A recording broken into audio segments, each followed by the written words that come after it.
Hi friends, எல்லோரும் எப்படி இருக்கீங்க? இன்றைக்கி போல் என்றைக்குமே சந்தோஷமாக இருக்கணும். வாங்க நம்ம வீடியோக்குள்ளே போகலாம். இன்றைக்கி நம்ம டெரஸ் கார்டனில் வெற்றிலை பார்க்க போகிறோம். எவ்வளோ க்யூட்டாக இருக்குது இல்லையா? நான் 4-5 இடத்துல வச்சுருக்கேன்ப்பா.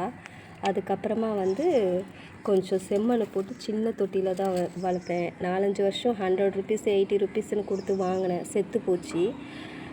என் வீட்டிலேருந்து எடுத்துகிட்டு வந்து அம்மா வீட்டில் வைப்பேன். அதெல்லாம் போயிடுச்சு. அதுக்கப்புறமா இப்போ ரோட்டோரத்தில் தூக்கி விசிறடிச்சாங்க, எக்ஸஸாக இருக்குதுன்னு சொல்லிட்டு கட்டிங்ஸ் பண்ணி.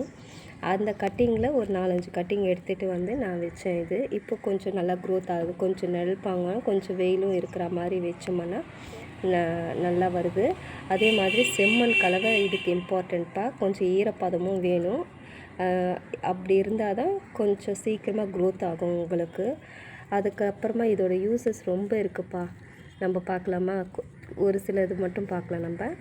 இது அக்ரிகல்ச்சர் மதுரையில் இது கல்டிவேட் பண்ணுறாங்கப்பா. ஓகேங்களா? அதுக்கப்புறமா IARC international agency for research cancer, அவங்க இது கேன்சருக்கு அவ்வளோ பெனிஃபிட் இருக்குதுன்னு ப்ரூவ் பண்ணியிருக்காங்க.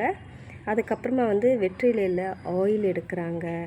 இது வேறு இடத்துலையும் கல்டிவேஷன் பண்ணுறாங்க. ஸ்ரீலங்கா, மலேசியா அது மாதிரி அக்ரிகல்ச்சர் கல்டிவேஷன் பண்ணுறாங்க. அதுக்கப்புறமா இதில் என்னென்ன பெனிஃபிட்ஸ் இருக்குன்னா, விட்டமின் B12 இருக்குது, விட்டமின் A, விட்டமின் B இருக்குது. அதுக்கப்புறமா மினரல்ஸில் கால்சியம் இருக்குப்பா. அதுக்கப்புறமா மோஷன் ஃப்ரீயாக போகும், கிட்னிக்கு, பிரெயின் நர்வ்ஸ்க்கு, அதுக்கப்புறமா லிவருக்கு, எல்லாத்துக்கும் ரொம்ப யூஸ்ஃபுல்லாக இருக்கும். இது வலி நிவாரணிக்கு அவ்வளோ நல்லது. கோல்டுக்கு ரொம்ப நல்லது. இந்த மாதிரி இயற்கையானது நம்ம மறந்துடுறோம். இயற்கையே மறந்துடுறோம்.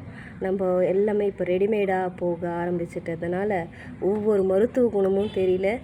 நம்ம வளர்க்குற விதமும் மறந்து போச்சு. நம்ம காலத்தில் ஏன் இப்படி இருக்கிறோம், இன்னும் பசங்க காலத்துலலாம் எப்படி இருக்குமோ தெரியல.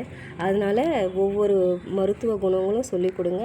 ஒவ்வொரு செடியாக ஹெர்பல் பிளான்ட்டு ஒரு 4-5, கற்பூரவள்ளி, துளசி, வெற்றிலை, அதுக்கப்புறமா மூக்கிரட்டைக்கீரை, அதுக்கப்புறமா தூதுவளை, குப்பாமேனி, கீழாநெல்லி, அது மாதிரி கொஞ்சம் இம்பார்ட்டண்ட் பிளான்ஸாக வளர்த்தோம்னா நம்ம ஹெல்த்துக்கு யூஸ் ஆகும். அதுக்கப்புறமா வேணும்னா ஹாஸ்பிட்டல் போய் நம்ம க்யூர் பண்ணிக்கலாம் நம்மளோட ஹெல்த்தை. இயற்கையை நேசிங்க, இயற்கையை காப்போம், டெரஸ் கார்டனை வளர்ப்போம், மேலும் மேலும் செடிகளை நட்டு நம்ம சாதிப்போம். Happy gardening.